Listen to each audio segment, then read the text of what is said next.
I think, I might have this wrong, but I think that the way that basketball gets into the conversation right now as football has exploded everywhere, given all of the changes in dynamics, is give me fresh superstar who might want to change teams, who might want to create drama. We haven't even gotten this week. We never mentioned at any point this week that there has been a minor development with Damian Lillard, but that's not what I'm talking about. I mean, I was genuinely surprised yesterday when Giannis Antetokounmpo, basically, for reasons I'm not totally getting, is volunteering drama in Milwaukee where he has been, you're shaking your head no at me, he is answering a question fairly and honestly. We'll hear the sound from him in a second on a podcast called 48 Minutes. But you're already disagreeing with my premise that Giannis is throwing something out there into the ether that I'm guessing the Milwaukee organization and its fans would prefer he not do, no matter how honest he is and no matter how right he might be about what he's saying, because it's how we would all think to put pressure on the organization to get what it is that he needs. He doesn't want to stay in Milwaukee if they're going to make him do it the way he had to do it last time. Like, he wants to be in the game with all these other guys. Joel Embiid is going to be a player here soon on some of this stuff, and I honestly wonder, Mike, as the Lillard news comes in this week, where it again is reiterated at the risk of fine that he will not show up to any other camp but Miami's if he is traded. It's very clear that Lillard is using Shams and the Blazers are using Woj. And you could accuse the Blazers of playing dirty pool. However, Lillard's been the only one reprimanded for it, and he's not caring now. He says, if I go anywhere that is not Miami, the second I get there, I'm not reporting, and I'm demanding a trade to Miami through Shams, reportedly. And one of the things, I thought he had another guy there. I thought, wasn't it Chris Haynes, or who was he linked to? Lillard was the mouthpiece. And previously linked to Haynes. But now he's upgraded to Shams because he's making a bigger fire. I'm not saying that Shams is better than Chris Haynes. But I am. I'm saying that he's got more of a following, and therefore you have to understand, Lillard's not willing to make the mess that you actually have to make to lose the Portland fans. And so you have to chronicle the minor advancements on what far he's willing to push it, and moving from Chris Haynes to, okay, I'll use Shams now, turns up the heat one degree. But I believe that our audience is really tired of Lillard. Just the Lillard talk, just the transaction talk that doesn't have any news to it, but will also be like, oh, the Miami Heat wanted Lillard, but I kind of want Embiid or Giannis, because we're not far from the conversations when those guys are in play. So let's play this Giannis sound real quick, Mike, and Amin, you tell me what it is that you were disagreeing with. As long as we play and we approach the game every single day the right way, and we all sacrifice for a common goal, I can see myself being in Milwaukee Bucks for the rest of my career. But the moment I feel like people are not committed as I am to get that golden pin in the back, I am not. I'm a Milwaukee Buck, but most importantly, I'm a winner. I want to win. And I have to do whatever it takes for me to win. And if there's a better situation for me to win the Larry O'Brien, I have to take that better situation. It's that last sentence, that got everybody's attention, because you don't have to volunteer it. Yeah, I think there's a couple of things going on. Number one is that Giannis is a nice guy.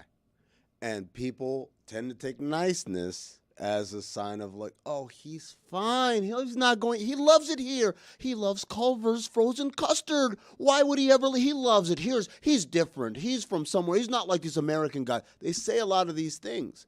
And when you have that, you also have a situation where there is a feeling of lack of sense of urgency from the organization. Like, we're fine. We don't really need big changes. He's fine. Once we start playing, we'll be fine. So you kind of have to put him on notice that I'm not this nice guy who's willing to put up with whatever. The other thing is as you ask, why now, right?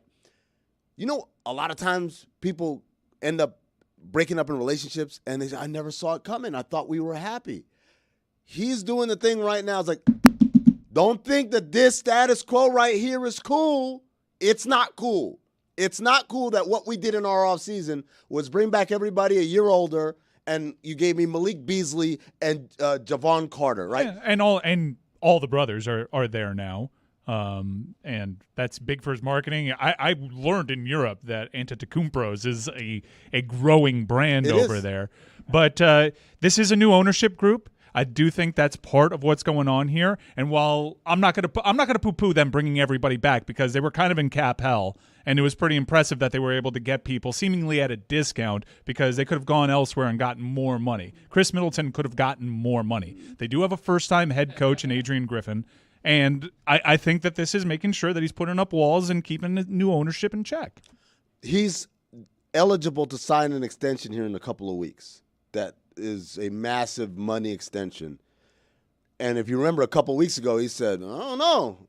And that is all because he doesn't want anyone to think that this is just pro forma. Hey, here's this contract, man. Go ahead and sign to be a Milwaukee Buck for 3 more years. No, I'm not signing anything. I'm going to see how this season goes. I'm going to see how this organization reacts in order for us to be something that's going to be longer term. You just said of Giannis, well, he's a nice guy and he's not going to go. And we said all that about Lillard. It was the same stuff we were saying about Lillard, and he's been really delicate about trying not to set fire to everything he's built over a decade in Portland. It's one of the reasons it's taking so long. But one of the things that I find interesting about this particular timing from Giannis is all of us would want him on our team.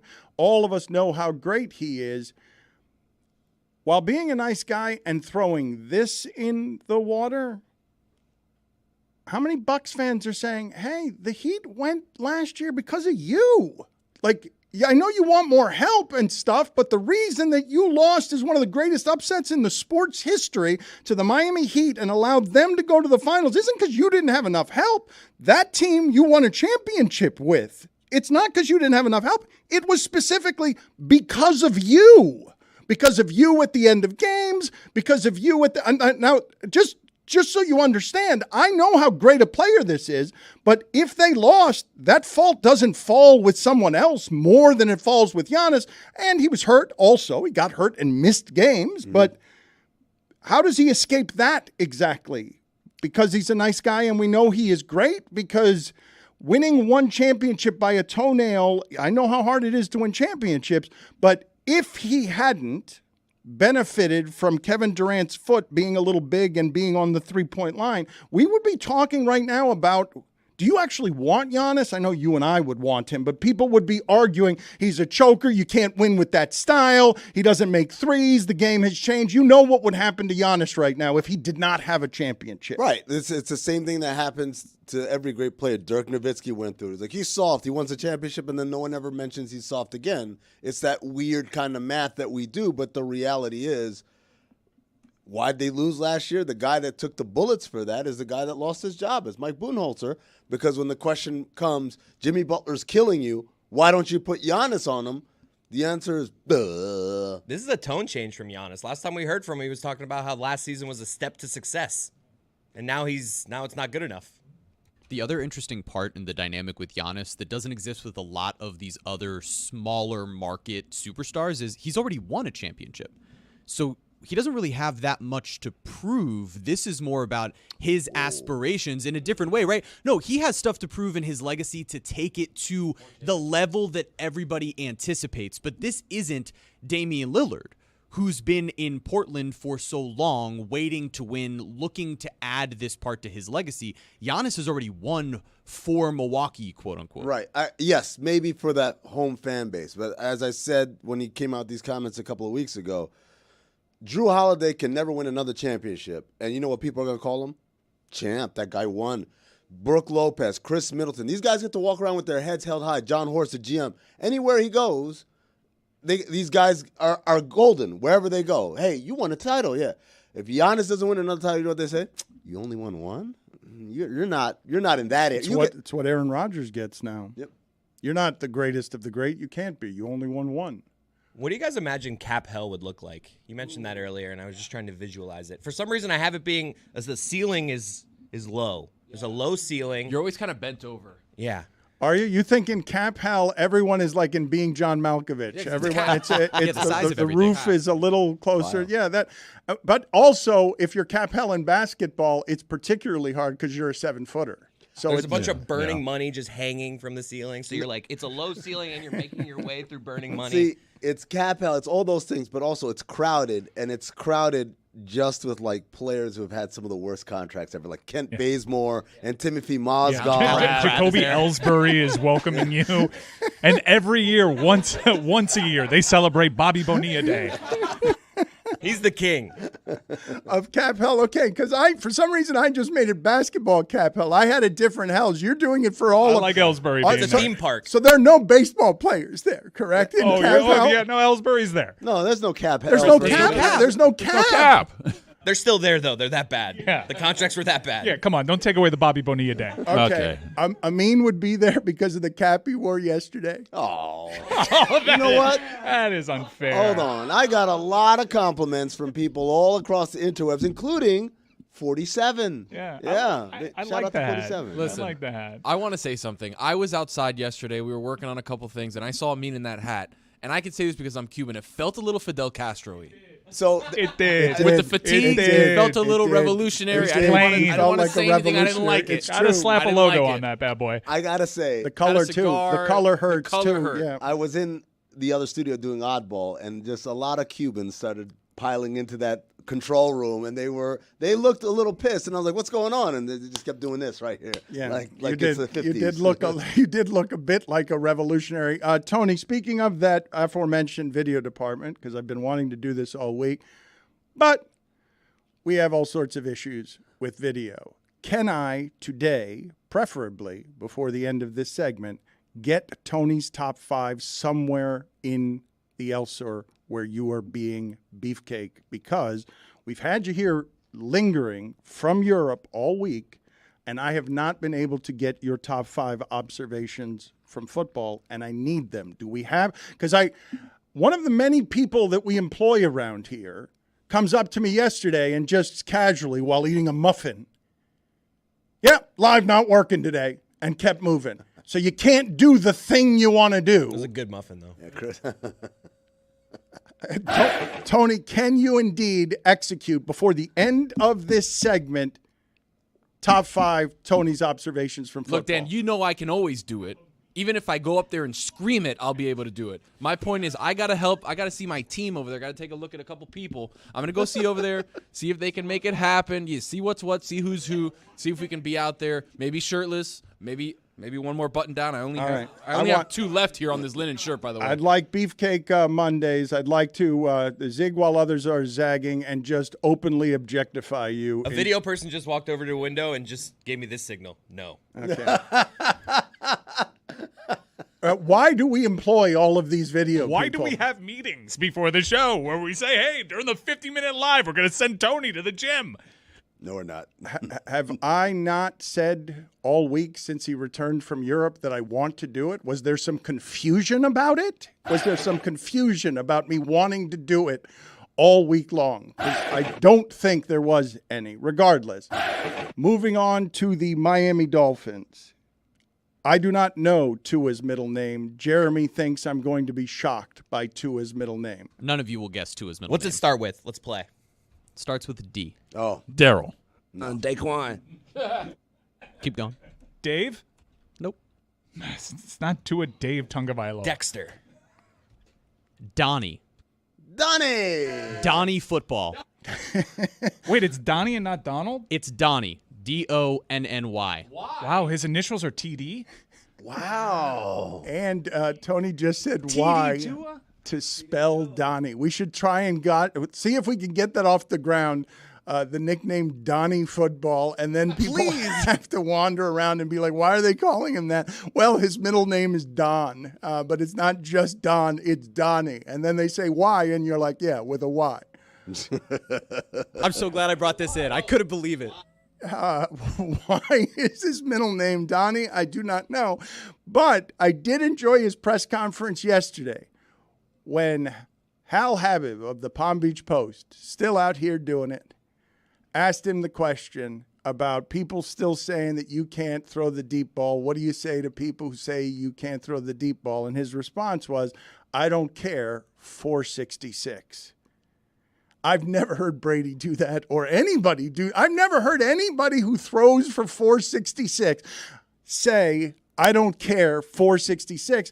And when they interviewed him after the game, this was so charming. Like, he's obviously a sweet man, and Ryan Clark withstanding, he seems like someone who forever wants to be in front of you gentle and kind and decent. And usually we want our leaders in that sport to be a little more fiery or aggressive. But him after the game, doing the interview on the field and hearing from the first time from the report 466,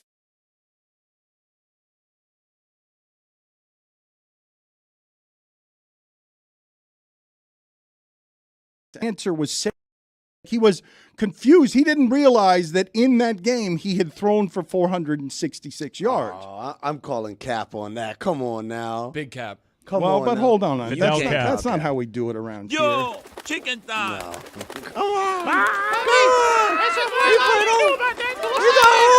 He didn't see any stat sheets. He just, where's the He's telling the truth. I thought I threw 7 yards. I don't know anything. I haven't spoken to anybody, but I thought he was some sort of surprise.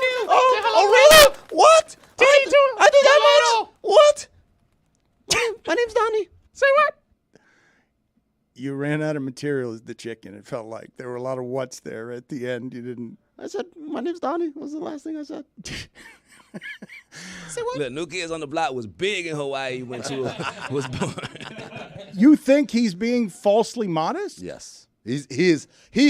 Modest. Hold on. I didn't think he was lying. I thought his reaction was a genuine surprise. I don't think of him as a good actor. Dude, he said this on Sunday, or did he say this at practice? He said it he said it immediately on the field after the game. They hadn't done the stat sheet. He wouldn't have seen the stat sheet. I don't think they care about those things until they get to the locker room. He seemed genuinely surprised. They're looking at stat sheets the whole time. Not only that, the stadium has all the stats. Yeah. So if you're sitting on the thing, you could see like, oh, I've got 377. Okay. So wait, when he's looking at his iPad, he's just looking at his stats? He's Greg Cody. He's your dad Just during the updating? show, updating his Megaphone stats. refreshing his podcast numbers. You realize what Tua does for a living is slightly more difficult than what Greg Cody does for a living, right? I'm not saying that he can't know his stats or look them up, but I am saying the position he plays is a very busy one, and it is. I believed it wholeheartedly. I didn't think for a second. It never came across my purview in any way, a skepticism to think that that was not a genuine reaction from him. Okay, so first of all, saying that it's harder than what Greg Cody does, I have a Super Bowl champion, Travis Kelce, who would disagree with you, who said podcasting is the hardest job ever. And I'm going to trust Travis Kelce over your outside looking in opinion, first and foremost, standing up for Greg Cody. Second of all, Dan, they're all lying. They're all lying. Whenever they say, oh, I just want to make sure. No, they care. They care about their stats. They care about themselves. They care about the team and winning also. But that doesn't mean that they're not keeping up with it. You know how you know? Walk up to a player and mention the wrong stat. Hey, man, remember that time when you had 35? I had 42, and 17 of them was on so-and-so. They always will correct you.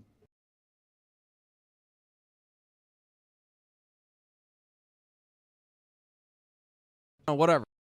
I always know. We do this game with the guys we interview on Oddball, where we ask them about things like, hey, you have 3 game winners in your career. Do you remember them? Not only do they game winners, of course. Well, I mean, he had a great game. You think he didn't know what he was doing? Let me just stop you for just a second. Put it on the poll, Juju, at Le Batard Show. They're all lying, yes or no?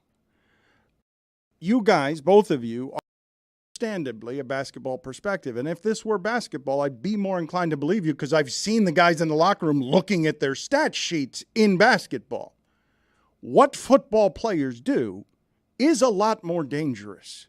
What Tua does with his brain is a lot more dangerous. I mean, Greg Cody's fainted at a high life fronton. Has Tua ever done that?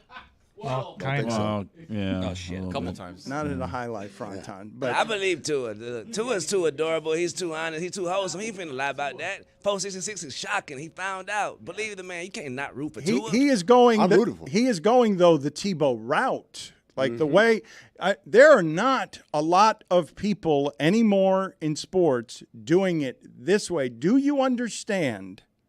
My mother's 79 years old. You start an interview first before we get started, all the praise to my Lord and Savior, Jesus Christ. You are already right there getting an entire fan base of enjoying, oh, look how humble he is. And I think with him, it seems real to me. I would not accuse this person of putting on an act about what his humility is. He seems like, anytime I've been around him, anytime I've heard him speak, his energy is a fundamentally decent one.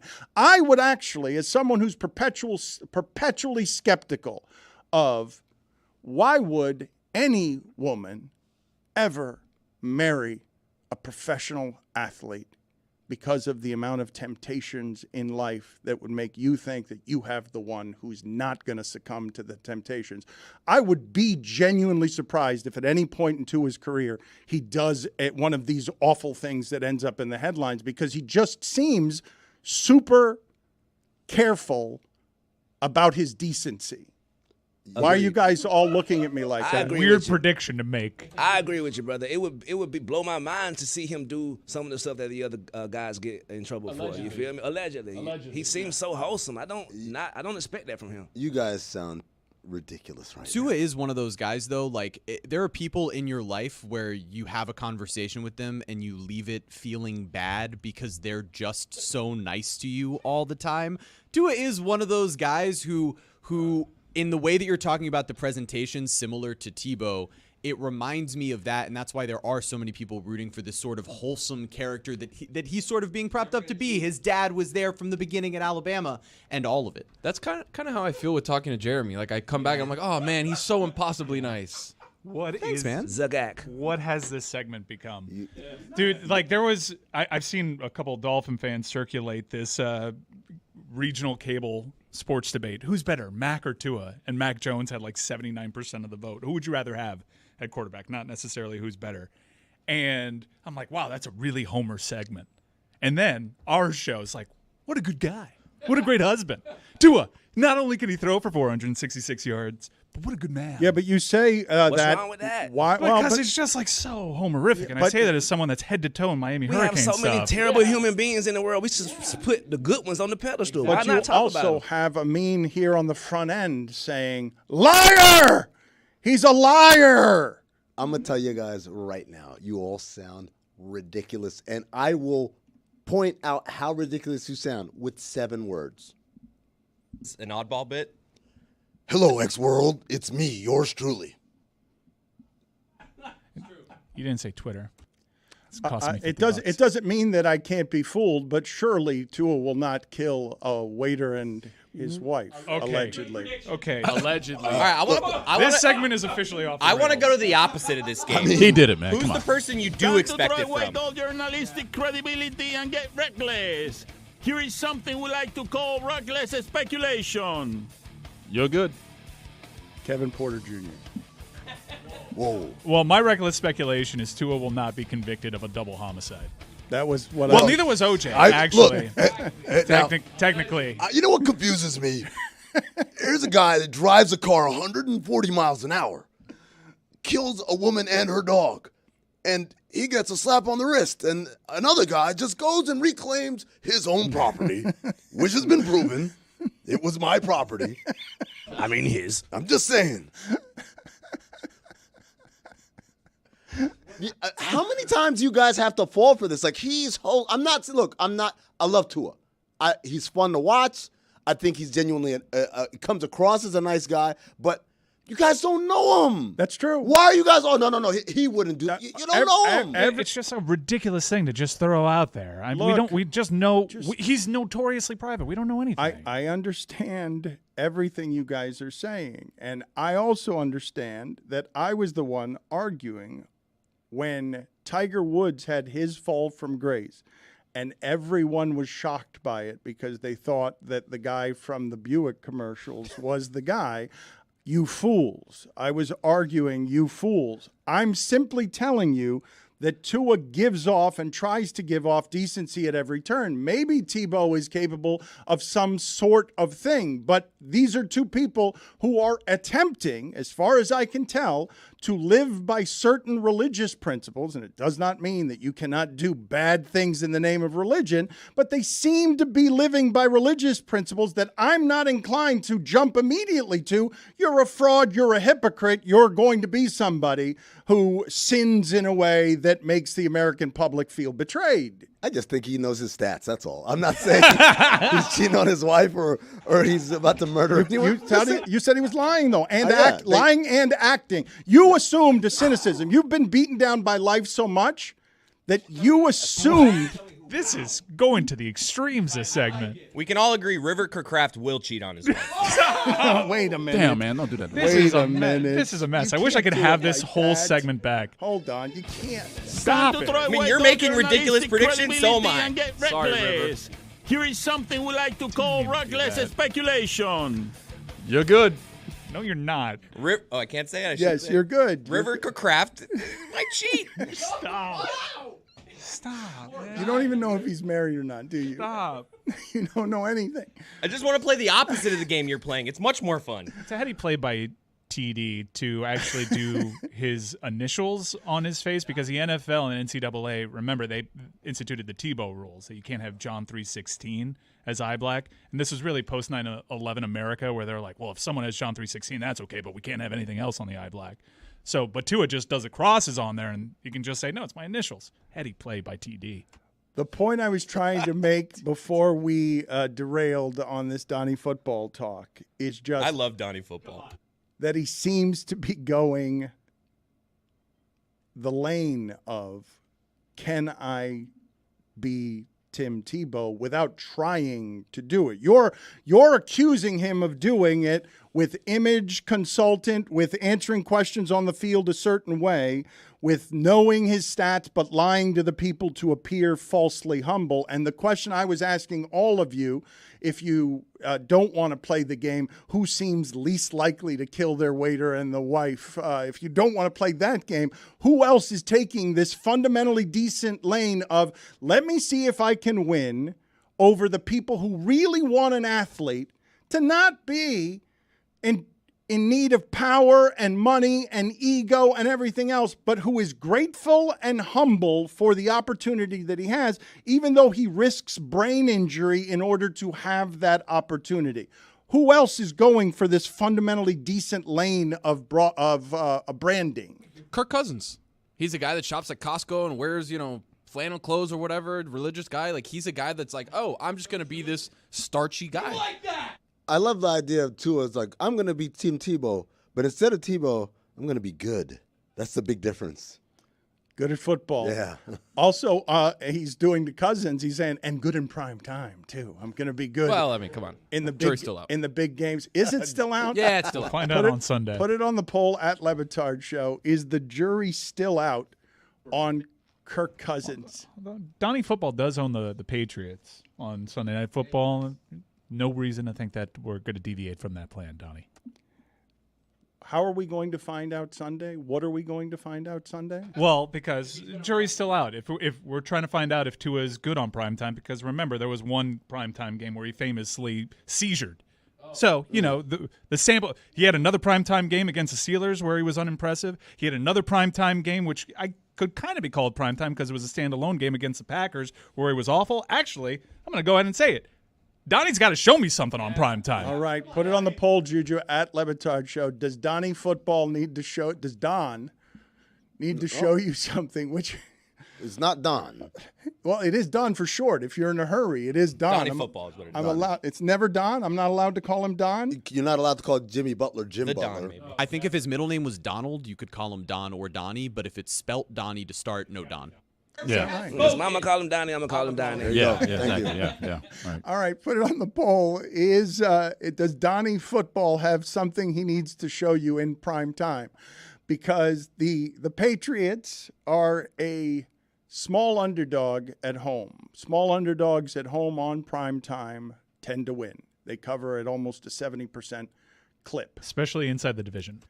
And the Patriots, this is such an unusual spot, man. I can't even imagine how boring Patriots fans must find this incarnation of the Patriots, given how they've lived the last 20 years in this division, where they often actually, with Tom Brady, lost this game. The Dolphins won it even with bad teams a surprising amount of times. The Dolphins won a game like this with the Wildcat at the Patriots because division games can be so weird.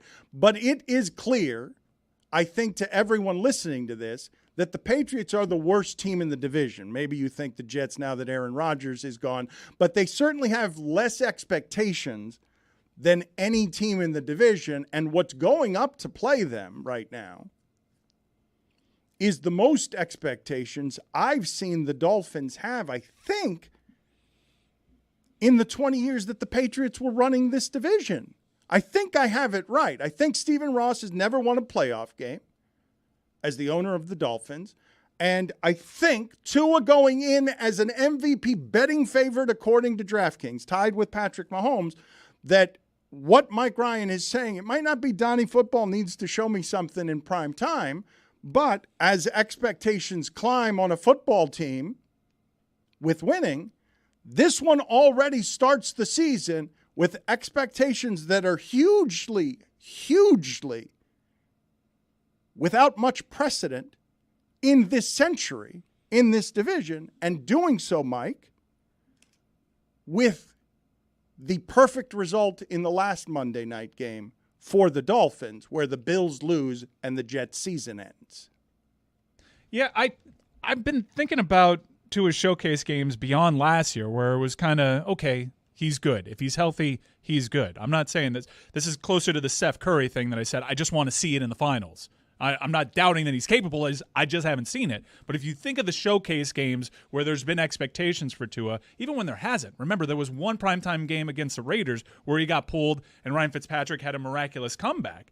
You want to get the nation behind him. He is a budding superstar. In terms of polarizing daytime television, he's one of the most debated athletes that we have in this country. He hasn't really done a lot with the standalone stage. And I'd like to see Tua do that. Chris Cody, you asked earlier, why are the Patriots such a small underdog at home? Why is the point spread in this game only Dolphins by 2.5? Philadelphia went to the Super Bowl last year. They went into New England last week. They were minus 3.5.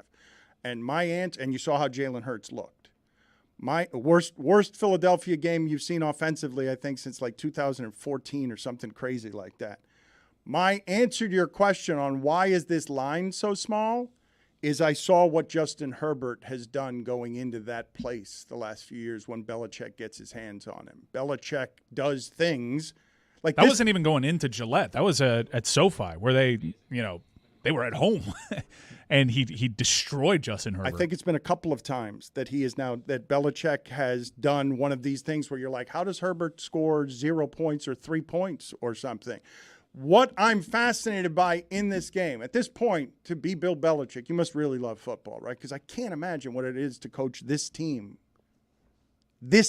when you've had the last 20 years of what you've had. Never mind root for it, because I wonder what Patriot fans think if they're just bored, like, I know Mac Jones isn't as good as what I'm used to, because what I had at the position was the standard for the position.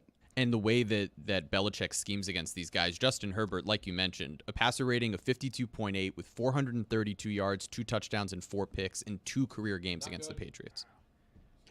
And that is why that line right there is all. Yeah, Belichick probably still knows what he's doing, because to me the biggest test and the most fun test of that game is I would love another game that looked like the one at the Chargers. I'd love another one like that, but I think We will know at the end of that game if Tua does again some of this 400-yard stuff against Belichick, then the entire country will be like, okay, I'm putting money on that betting favorite to just be healthy all season, because if you could do it to Belichick and look the way Miami's offense did, like Kansas City's, then all of a sudden you're thinking about a team that's obviously ready to be in a Super Bowl offensively. I want no part of betting on this game at all. That is a terrible line. I'll have $600 on it by kickoff. Especially if Daddy's got a chase. I feel bad for what I did to River Craft a few minutes ago. And you should. He's not married, by the way. He has a girlfriend. I learned an interesting fact. Both his parents, mom and dad, named Tracy. Good research. River Cray fact. That has to be confusing. That has to be confusing in the house when somebody calls for Tracy. They must have some sort, right? What do? George Foreman, doesn't George Foreman have like 9 kids named George? Or variations of, Georgina. Would you do me the favor of looking up the name of Deion's kids, please? Because I think Deion does the same thing. No, it's like Shador and Shallow. Yeah, but I think I think there's a Deandra in there. Well, then that would totally nuke your own argument. The greatest example of this, of course, is Paul George. Is Paul George Jr. His father is Paul George Sr. His mother, Paulette George. What? Yeah. His daughter, Paula. I hope so. If we are playing the poker game of family names in sports, I would go all in. It's a little off. It's a hand not like the one we're totally playing, but that Dennis Rodman's father, who had 19 kids, his name is Philander. Yeah. R.I.P. Taylor Lautner's wife is now named Taylor Lautner. Hold on. His name is Philander? Yeah, it's not Phil. Not his nickname. It's not Phil for short. I believe I have this right. Unless you got to go Phil for short there. Yeah. I'll go Philander. My wife's name is Christy. Cody. Oh, that's right. Yeah. What? Look at me getting in the game. The other day, someone made a joke about if you were a woman, you'd be Christina Cody, right? Like, you guys did this on Monday, I want to say, and I was like, isn't that your wife's name? I.e. Christy. Mike Ryan is wearing from head to toe his Canes gear. He has the U over his heart. He's got it tattooed on his right forearm. He is wearing the gear that you would see an athletic trainer dressed in if they worked for the University of Miami and were running onto the field in order to take care of a University of Miami player on game day. Or a douchebag. Literally picked it from the douchebag pile. Thank you. The douchebag bin. Dow. Mike Ryan, I don't know what kind of crowd they will get tonight for Bethune-Cookman. I'm hoping for 30. 30,000, Jeremy, not 30, just 30 people. Easy. You never know with the Canes. Yeah. It's going to not look good because it is a cavernous stadium. Yeah, people are really bad at math when it comes to the look of our stadium. I wonder, because this happens to me every time, and I don't know, Amin, if this happens to you, but there are certain games played on the schedule because this is such a monster money-making machine where the talent outmatching in one of these games where Oklahoma scores 72 points or something like that makes me feel bad, physically bad for the kids being trampled because they're not big enough to deal with the strength that is coming their way. So you're spending an entire game just throwing kids into that meat grinder in Fargo that they were using to dispose of a body. Like it feels cruel to me. Some of the stuff that happens when one of the teams is clearly a power conference team, physically and literally, and the other team is just too small to be able to do anything. But for every one of those, well, maybe not for everyone, but every once in a while you get an App State over Michigan, yes. right? And that feeling. Or a Middle Tennessee State over Miami. No. Miami hasn't looked thoroughly impressive in these in recent years, so I want to hold off. This isn't exactly IMG Academy up 96-0 at half. Guarantee victory. Let's go. Even though we are recruiting plenty from IMG Academy. Yes, no, I guarantee a victory. I guarantee a victory. Oh, wait a minute. Yes. I think. Did you guarantee one before Middle Tennessee State? I did say it was a bad week to be a Blue Raider before that. That's not quite a prediction, though. No. And you didn't do it dressed as an athletic trainer. That's who gave me the outfit. This is what I'm going to say, but like respectfully. Middle Tennessee State didn't get a Jordan deal out of beating Miami. They did put it on their rings. They won a bowl game, and instead of the final score from the bowl game, they put the Miami score on it.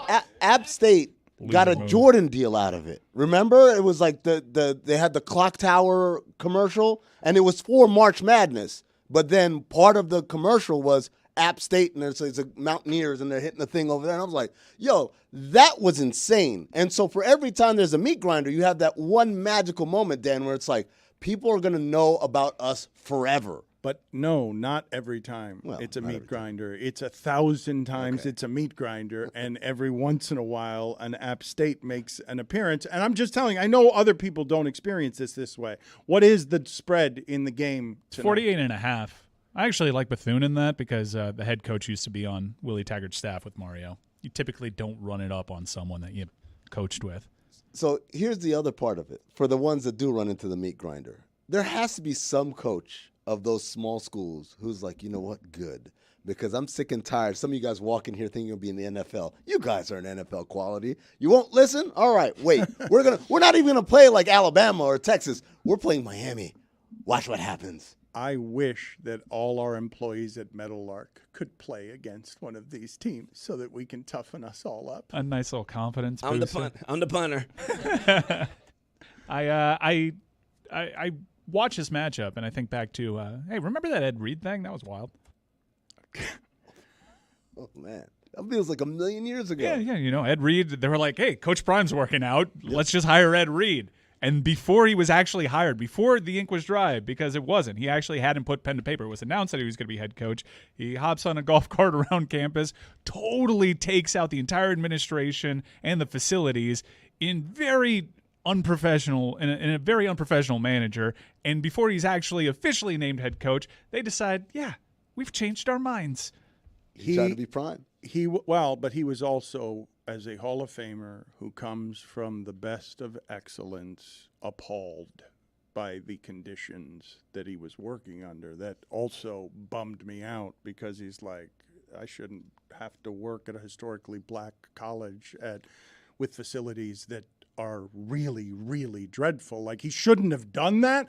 But one of the reasons that I believe that Hall of Famers don't actually come up the path of coaching and do what Jason Taylor is right now doing on the sideline for the University of Miami is because they come from the very best things. And they're like, wait a minute, man, I was stunned, Mike, legitimately stunned when I saw the video of Deion Sanders walking into the Colorado locker room and being like, I can't believe how great this is. That's Deion Sanders. Like, he's been at the height of everything in sports that has money and excellence, and he was awed by the facilities at a school that that has nice facilities but doesn't do any winning, isn't one of the real money programs. I get everything that you're saying, but it's almost like we're excusing what Ed Reed did. And, like, no, you put in the work, you excite donors, and you ascend that program, and the facilities get better. You haven't signed the contract. Here's what you do if you're Ed Reed. You sign the contract. Oh, gullible Dan Le Batard. You think Deion actually thought this is the greatest facility he's ever seen? No, that's why he's great at this. He's excellent at making people feel good and then, like, being able to drop a little bit of truth and realism, but people say that's Prime, and he goes along with it. What Ed Reed failed to do, I think he was trying to do what Deion did, because Deion was kind of harsh at Jackson State about some things in the SWAC and all that, but he didn't have the smooth, debonair, suave sophistication of Deion. He went in there with a sledgehammer. You can't do it like that. Deion is playing the game perfectly so that he knows how to say something and then pull it back and then say something else and then hit you with a little toughness over here and then say something nice. He's doing this, and it's very calculated. Mike Ryan is saying that I am sounding like I am excusing what Ed Reed did. You sounded apologetic. I mean, what Ed Reed did was unprofessional. I thought that goes without saying. It's obvious that it was unprofessional. I was trying to explain why and how it happens, because when I think of Jason Taylor deciding, Jason Taylor, these guys have such a hard time post-retirement finding anything that feels like the insanity that they have dedicated their life to and their identity and their self-worth. Basically, they're grieving the death of that person at 38, 37, 39. You are no longer Jason Taylor, who plays for the Dolphins. You were somebody. It's past tense. They have a hard time finding their way and their identity because nothing compares to what they do on Sundays. Most people who are as great as Hall of Famers are don't want to come up the pipeline. Jason Taylor's coming up the pipeline and will coach where he wishes to. Yeah, but Ed Reed didn't come up the pipeline. He skipped the line. He got a head coaching job. I know he was UM staff adjacent. I don't want to get into like what he did and what he didn't. He was around, but he wasn't a coach on the staff. Nick Collins is on the Bethune-Cookman staff. That's a 3-time Pro Bowler, a former NFL All-Pro. Like, he didn't skip the line. He's not taking out the facilities. Again, Mike, I'm not defending the behavior. I'm simply telling you when I talk to you about who takes these jobs, who gets these jobs. Ed Reed got that job because he's a Hall of Famer, because he has a name, because of what happened with Deion, who got that job. Because he's the greatest of all time, too. Like, in a similar fashion, like, that's a direct comparison. In terms of greatness, like, I mentioned Nick Collins, not in the same stratosphere as Ed Reed in terms of greatness. Do you understand, one of the things that I am saying here is it relates to both Ed Reed and Deion Sanders. By going and taking merely head coaching jobs at those schools, they were getting in line. They're doing the pipeline work because that is not glamour football. Even if you're running the whole thing, clearly Deion Sanders and Ed Reed aren't going to go coach there as an assistant. Like, you have to give them the head coaching job so they could get to the facilities and be appalled by, are you kidding me? We have no resources. We don't have anything. Ed Reed decided, and I understand it if you're coming from Hall of Fame talent, that he wasn't going to tough it out like that quietly. Tim Duncan is somebody, who has wanted to do, or I've heard talk, I haven't heard him talk, I've heard others talk about him wanting to be a part of the coaching process. Where does he want to take all of that? He doesn't want to be a head coach, though. Because that was something that was offered to him, and he was like, no, I don't want to do this. He just wanted to help. He just wants to help. And I think a lot of times there's different things. So going back to Ed Reed, I think Ed Reed thought, if I do this, that will galvanize the boosters and we'll get some money and we'll get some better facilities. I don't think he was just being unprofessional. I think, like I said, I think he was trying to do what Deion did, but just with a lot less tact, right? But what I find with great players, the true greats among us, it's not that they don't have patience because they're used to the best facilities, the best material things. A lot of times they don't have the patience because they can't understand that you, a mere regular star player, can't see the game like them. That was Magic Johnson's biggest problem, is that he's like, why didn't you see him? Why didn't you hit him? It's like, how was I supposed to see that? He's like, well, you just know. And he could not explain the greatness in his brain to someone. And that's what makes Deion, I think, a little different, special in the same way that Larry Bird was different like that, and that, no, he's good at explaining it and not just, saying, well, just do it this way. A lot of times that's why you see the great coaches in basketball and football weren't star players. They were, get it out of the mud. I had to work to get this. It's irrefutable that Deion Sanders, through his college opportunities, has proven to be a good mentor to these kids. He's really taken to Travis Hunter and has taken him under his wing. And Travis Shedeur Hunter as well. Well, yeah, his son too. Oh, yeah. But he does call Travis Hunter kind of like his son. Those two guys are basically like brothers. They were at Jackson State together. Not everybody from Jackson State, by the way, went over to Colorado. Highly touted recruits decided, this is not for me. But in terms of mentorship, the Travis Hunter proof is irrefutable at this point. How have you experienced this week as a public Deion hater? Not great. Not great, but I'm already plotting and making private predictions that he'll be at the University of Houston inside of a couple of months. Watch out for that one. People said Texas A&M. I think Houston, he'd kill it there. Someone actually threw that out because I was thinking Texas A&M, and then I realized probably not the best fit with the donor base there. Houston makes a lot of sense. Oh, look at Juju's 2 shirt. games in, you're sending him somewhere else. Oh, yeah. Why would he leave after a short period of time? 2 games.